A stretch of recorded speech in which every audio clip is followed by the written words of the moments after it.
Why do we suffer? Why does life seem to strike hardest when we feel most vulnerable, when we think we've already given all we can? Could suffering actually be something more than punishment, something deeper than mere consequence?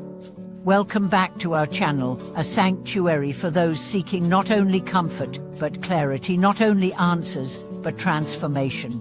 Today, we explore a radical yet timeless perspective from the teachings of the Buddha. What if suffering is not the universe punishing you, but awakening you? What if every moment of pain carries within it a seed of light, a coded invitation to grow beyond your current self?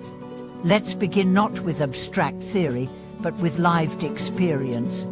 There was once a young man who had everything: wealth, prestige, friends, and a promising future. One day, a sudden illness struck his father. Within weeks, the family lost their fortune to hospital bills. Friends vanished. The young man dropped out of school to support the family. His days turned from comfort to survival. Resentment filled him. "Why me?" he would cry. Years later, after rebuilding his life and becoming a counselor, he would say, "That suffering didn't break me. It broke who I thought I was and revealed who I actually am." This is what the Buddha meant when he said that suffering is not merely affliction, it is a door. When Prince Siddhartha left the palace and encountered sickness, old age, and death for the first time, he wasn't being punished, he was being awakened.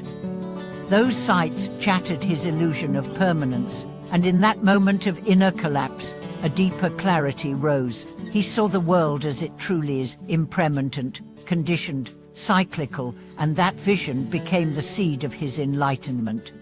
So let's ask again, what is suffering? It is the dissonance between how we want life to be and how it actually is. We suffer not just because of loss or pain, but because we cling to an idea that things shouldn't be this way. We think, this shouldn't happen to me. Life should be fair. I deserve better. These thoughts are not inherently wrong, but they're rooted in illusion. The Buddha taught that life contains suffering because life contains change. To resist this truth is to resist life itself. And so, the pain we feel becomes amplified by our resistance to it.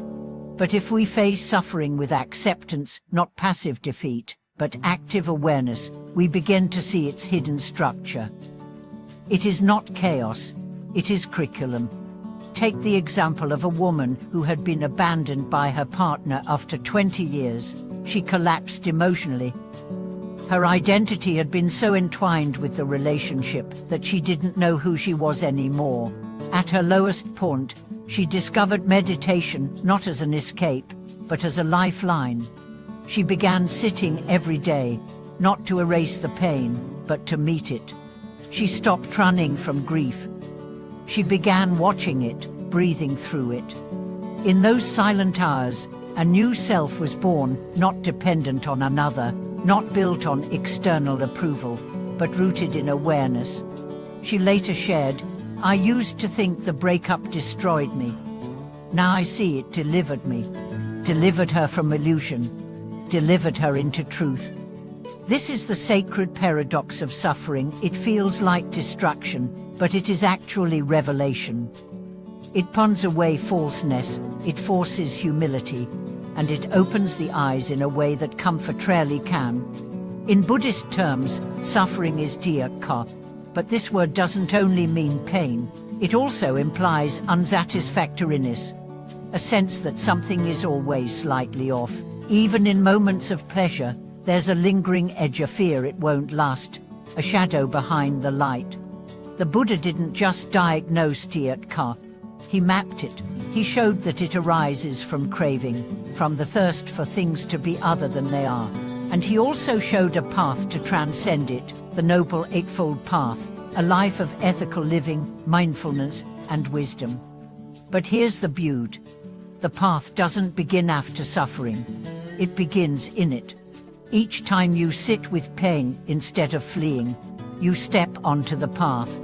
Each time you reflect rather than react, you walk further. Each time you choose truth over denial, You move toward freedom. Suffering then becomes not a wall, but a gate. Let's look at this from another angle. What if suffering is how the soul matures? Just like a seed must crack open to grow, just like muscles tear slightly to become stronger, perhaps the heart must break to expand. Perhaps the life you think is being dismantled is actually being remade. One monk explained it beautifully. When karma ripens, it can feel like drowning.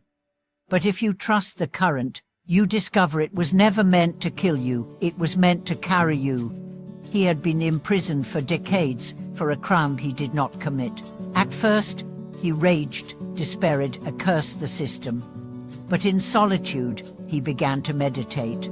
He began to look within, and he discovered a vast, quiet presence beneath the noise of anger. A presence that had always been there, but had never been heard. He emerged from prison, not as a victim, but as a teacher. He taught others that liberation isn't external, it begins inside.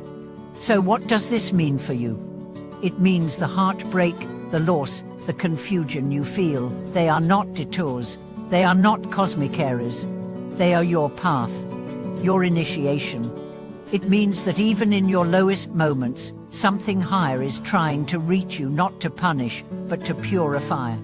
The Buddha once said, just as a lotus grows from mud, the awakened heart grows from suffering.